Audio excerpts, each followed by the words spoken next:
Hello, this is Mubsy, and you're watching my Ocarina of Time tutorial for TASing for beginners. So, the first thing we're going to do is download this Hawk here. So the version we're going to be getting is actually 1.13.2, just because any of the 1.13 versions still have Jabo as their video plugin as an option, and it's not available in any of the 2 point whatever versions, and Java is just a lot more stable and will desync less on you, and looks the way it should mostly and everything. So we're just going to download that, and then you're also you're going to have the link for this down below, but also down below you'll have a Lua and RAM watch pack, and you'll want to download that as well, and you're going to need something to unzip both of them. Either 7-zip or WinRAR or whatever your heart desires. Other than those, but those are the two I recommend. So we're going to open the file now, extract it to, I'm just going to put it in the root C folder. Perfect. Okay, and then open up the folder, and then we're going to put in that Lua and RAM watch, extract those here. And then you can take the text box.lua and put that in the Lua folder. And you're going to need an OT ROM. You'll have to provide that by yourself. This is a 1.0 Japanese ROM that I'm using here. And now we're going to open up EmuHawk, which is the executable name here for BizHawk, and open up our ROM here. It's easiest if you have it in the root folder, because that's always where it's going to want to look. Alrighty, now the next thing, now that that's open, now that any N64 game's open for that matter, you can go to plugins for N64. We're going to change this to Pure Interpreter, and the plugin to Java 1.6.1. Video resolution, leave as is for now. When you re-record later, you will want to increase that to like 1024 by 768, but while you're just tasking, that's fine. And then same thing kind of goes for the anti-aliasing in this. You can leave them where they are for now, but when you're actually re-recording, you can jack them up a bit. I usually use like 4 and 4 or 4 and 8, or sometimes 8 and 8, depending on the video. So yeah, you can choose between those. But the only important things to set right now: Pure Interpreter and Java. Save. Go to emulation and do a core reboot, and that'll make those changes saved. Next thing you're going to want to do is go to your hotkeys. We're going to set these up. I just like S as my frame advance, R for rewind, and period for that, and then I don't like those. And now the next thing I'm going to swap is under controllers, and we're just going to get rid of this. In fact, we can get rid of all of them. I'm just hitting escape to remove them all. And that's just because the hotkey we had selected would also do the B button as well.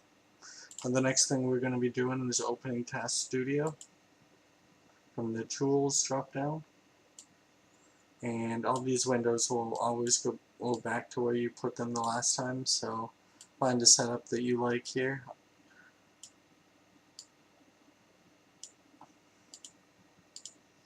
And the next thing we're going to do is open up our RAM watch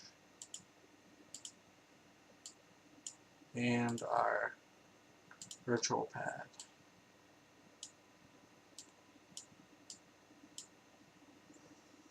And the RAM watch, we can just go to open, choose that RAM watch file that I had you put in the main folder, and we can also open up the Lua console and go to open script, and you can open up the text box script if you'd like. That'll just advance any text as long as it's in recording mode, frame perfect for you.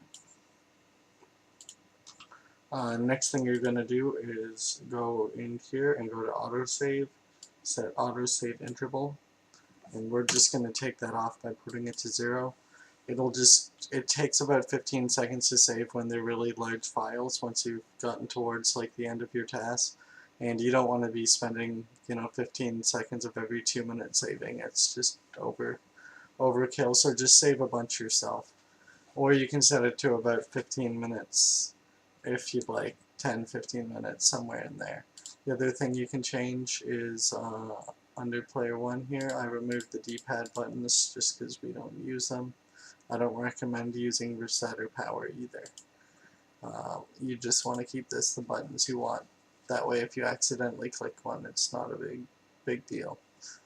Alrighty, so I'm going to actually explain what each one of these things is quickly now, and then we'll wrap up the video. So this is your main window, obviously right here. Okay, and you can see your game will play there. The next thing we're going to actually also do in our display is go to View, and I like to turn on all of these. So you've got your re-record count, like frames, you've got the amount of frames of the video, and the current FPS that you're running at. This is your RAM watch. It displays important things like your speed, your position, angle. Angle is very important, as so is speed, as far as side hops and changing angles and stuff like that. And alright, and then the next thing here is your virtual pad. This is just like a virtual controller. You choose to drag the joystick where you'd like it. So we're going to put on recording mode so I can actually drag it. And as you can see, you can drag it to wherever you'd like it there, and click it to have inputs on when you advance that frame. You can right click to get rid of anything that you've got on it, except it doesn't undo any of your buttons pushed down here. Make sure it's on sticky. Lua scripts is just, it can load any scripts that you've got. The only one I'm providing is a text box one to advance text quickly. Then finally we've got the main TAS Studio console. Now here is going to be all of our inputs that we put in here. I'll put in a few inputs here, and as you can see, it records the input on that frame and tells you everything that you need to know here. So you're all set up now, basically.